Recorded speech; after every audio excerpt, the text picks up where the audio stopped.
আসসালামু আলাইকুম এভরিওয়ান। আজকে কিন্তু হ্যামস্টার কম্বাটে ঢোকা যাচ্ছে না। এখানে দেখেন, আমরা যদি হ্যামস্টার কম্বাটে ঢোকার চেষ্টা করি তাহলে এখানে কিন্তু চলে আসছে রিকোয়েস্ট ইরর। তো এই যে সমস্যাটা কিন্তু বর্তমানে সবাই ফেস করতেছে। আর এই সমস্যাটা কেন আসতেছে সেটা নিয়ে আজকের ভিডিওতে কথা বলবো। সেই সাথে আপনারা যারা বাইন্যান্সে ডিপোজিট করতে চাচ্ছিলেন, সকাল থেকে কিন্তু এই বাইন্যান্সে ডিপোজিট করা যাচ্ছে না। গতকালকেও কিন্তু ডিপোজিটের লাস্ট অপশনে গিয়ে কিন্তু কাজ করতেছিল না, বাট আজকে কিন্তু বাইন্যান্স থেকে আমরা অ্যাড্রেসটা নিতে পারতেছি না, যেটা কিন্তু আমি স্ক্রিনে আপনাদেরকে দেখিয়ে দিচ্ছি। এই যে দুইটা সমস্যা এখন বর্তমানে আপনারা সবাই ফেস করতেছেন, এটা কেন করতেছেন, এটা নিয়ে আসলে চিন্তার কোনো কিছু আছে নাকি? তো বিস্তারিত আমি আপনাদেরকে এখন বলতেছি। এর সমাধানটা কি?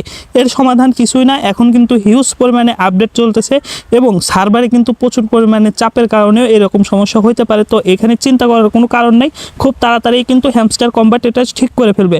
এবং বাইন্যান্সে আমরা যে ডিপোজিট অ্যাড্রেসটা পাচ্ছি না, মানে সাসপেন্ড দেখাচ্ছে, এটার আসলে সমাধানটা কি?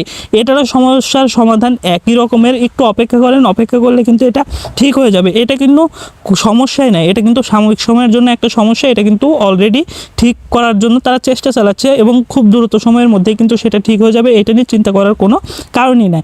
আর এখন কিন্তু ডিপোজিট অ্যাড্রেস নিয়ে আপনাদের কোনো উপকারী হবে না, কারণ বর্তমানে কিন্তু হ্যামস্টার কম্বাটে ঢোকা যাচ্ছে না। তো যতক্ষণ পর্যন্ত ঢোকা না যাচ্ছে ততক্ষণ পর্যন্ত তো আমাদের ডিপোজিট অ্যাড্রেস নিয়ে কোনো কাজ নাই। যে কারণে এখন জাস্ট রিল্যাক্সে থাকেন। আর হ্যামস্টার কম্বাটের হয়তো বা মাইনিংটা খুব তাড়াতাড়ি শেষ হয়ে যাবে, কারণ যেহেতু এখন ডিপোজিট করার জন্য বা উইথড্র করার জন্য আমরা অ্যাড্রেস দিতে পারতেছি, সেক্ষেত্রে বোঝা যাচ্ছে যে খুব তাড়াতাড়ি কিন্তু এটার মাইনিং শেষ হয়ে যাবে।